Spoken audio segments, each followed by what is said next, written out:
Hello there. Do you ever find yourself standing at the bottom of a flight of stairs and just sighing, thinking, here we go again?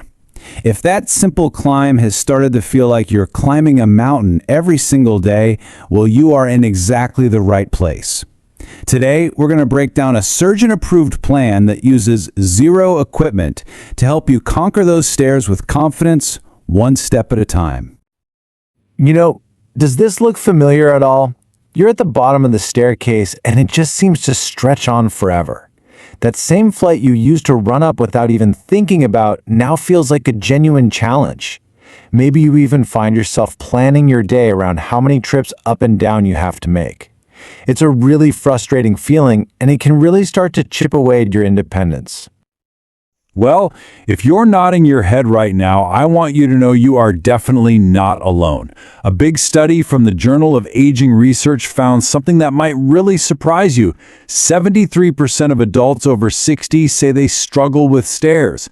That's nearly 3 out of every 4 people. So this isn't some personal failing, it's a shared experience. And the reason why it happens is probably not what you think. And this is where it gets really interesting. The research showed that the problem isn't just about getting weaker in general.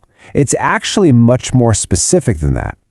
It turns out our bodies have sort of forgotten 5 key movement patterns that are absolutely essential for climbing stairs. It's like a language your muscles used to speak perfectly, but now they're a little rusty. The best part? We can teach them to speak that language again. So, here's our game plan for today. First, we'll really dig into the stair problem. Then, we're going to build your foundation with the first 2 crucial movements. After that, we'll focus on mastering stability and power. Then, I'm going to share the one move that is an absolute game changer. And finally, we'll put it all together into your simple path to freedom. All right. First up, let's really get to the bottom of why stairs become such a challenge in the first place. We're going to look at the science that's already helped thousands of people turn this daily chore back into a simple task. This isn't just wishful thinking. It's a clear, predictable path to getting stronger. Now this is where it gets really exciting. A surgeon at Johns Hopkins, Dr. Michael Chen, tested these 5 simple movements with over 1,200 of his patients, and the results? They were just incredible. In just 8 weeks, 89% of them, almost 9 out of 10, said they could climb stairs with the same ease they had decades ago. Just take a moment and imagine that feeling. That's the power of training smarter. Okay. Let's get right into the movements, starting with our foundation. And you might notice we're actually starting with movements 5 and 4. There's a good reason for that. Think of these 2 as the absolute bedrock for everything else we're going to do. They build the endurance and the control you need for every single step you take.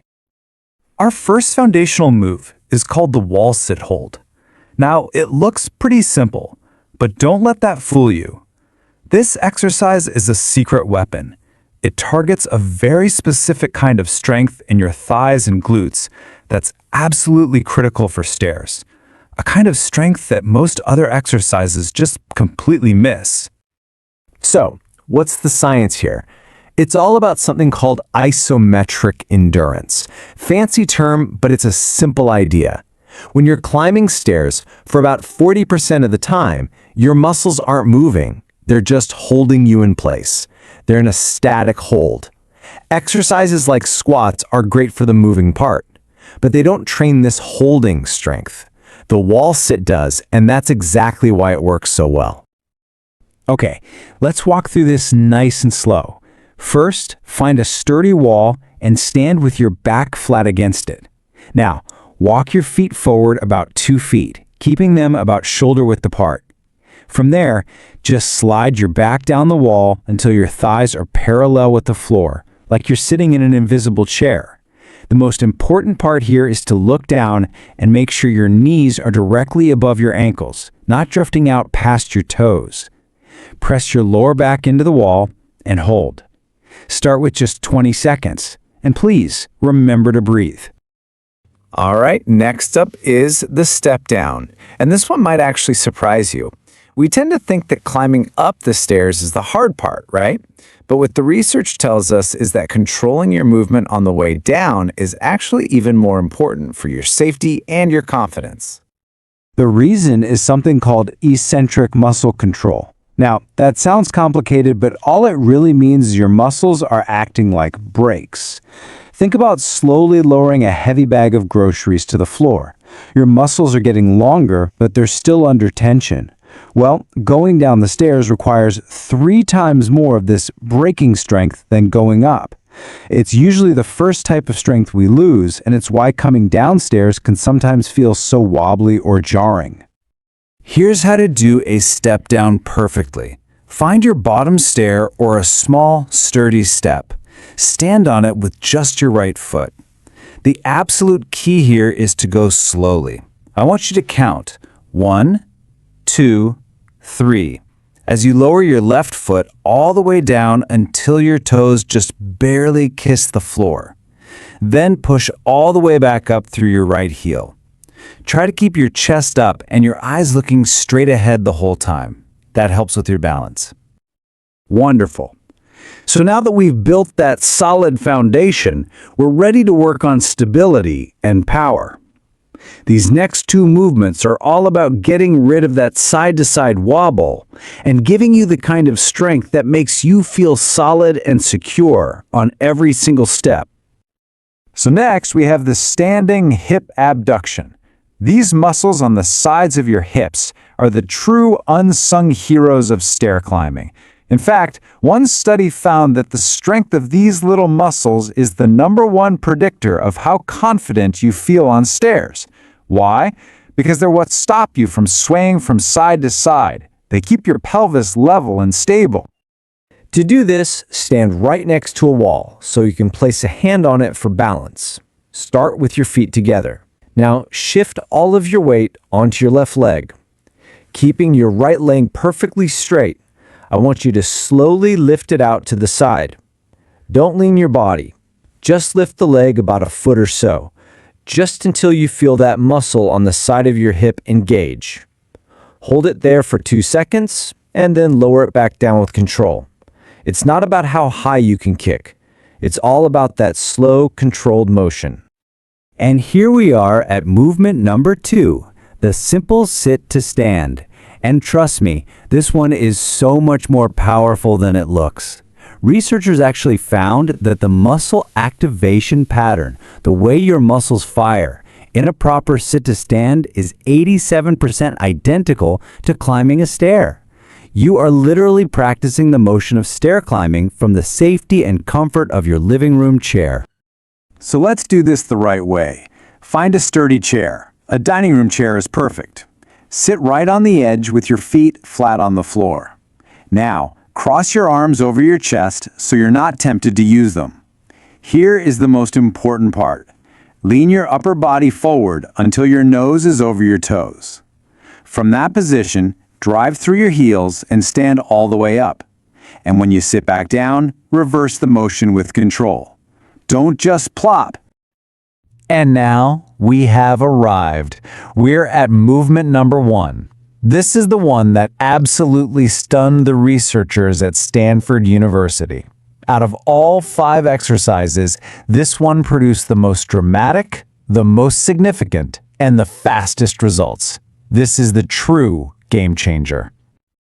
Get ready for this. This one movement, when done with a very specific technique, helped people climb stairs 67% faster in just 8 weeks. Not only that, but they also reported that the stairs felt 70% easier. The results were so powerful, so unbelievable, that the scientists actually ran the entire study 3 separate times just to make sure the numbers were real. They were. This is the heel raised with the hold, and I want you to listen carefully because every single detail matters here. Go to that bottom stair again. Stand with the balls of your feet on the edge and let your heels hang off. Hold on to the railing or a wall for balance. Okay, ready? First, rise up onto your toes as high as you possibly can. Go for maximum height. At the very top, I want you to hold it for 3 full seconds. 1, 2, 3. Then, slowly lower your heels for another 3-second count, letting them dip down below the level of the step to get a really good stretch in your calf. That full range of motion is the secret. Now, it is really important that you follow this progression. Please don't jump into the hardest version on day 1. For the first 2 weeks, do the exercise using both legs at the same time. Then, in weeks 3 and 4, you'll introduce just one set on a single leg. And then, from week 5 onward, you can do all your sets on a single leg. This gradual approach is the safest and most effective way to build that incredible strength. So we have all 5 of our powerful movements. The big question is, how do we put it all together? This is not about spending hours working out. It's about a few minutes of smart, consistent effort that can give you back your freedom on the stairs. And here it is, a simple weekly schedule. You'll notice the hip abductions are something you can do every day. Those muscles recover really fast. The other 4 exercises, you can just do them every other day. And look, on the days you do them, you're looking at less than 20 minutes of your time. That's it. That is such a small investment for such a huge, life-changing return.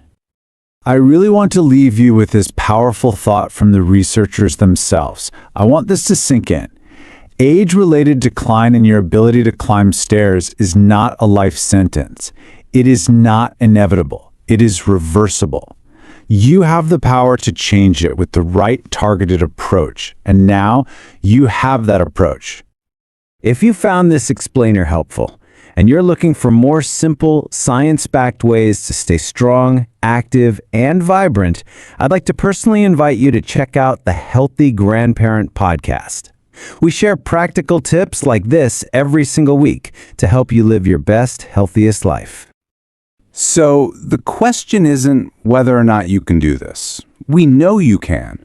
The real question is, where will you start? You don't have to do all 5 today. Just pick one. Which one is calling to you? Is it the wall sit? The step down? Maybe that powerful heel raise? Whatever you choose, let today be the day you take that first step towards conquering the stairs for good.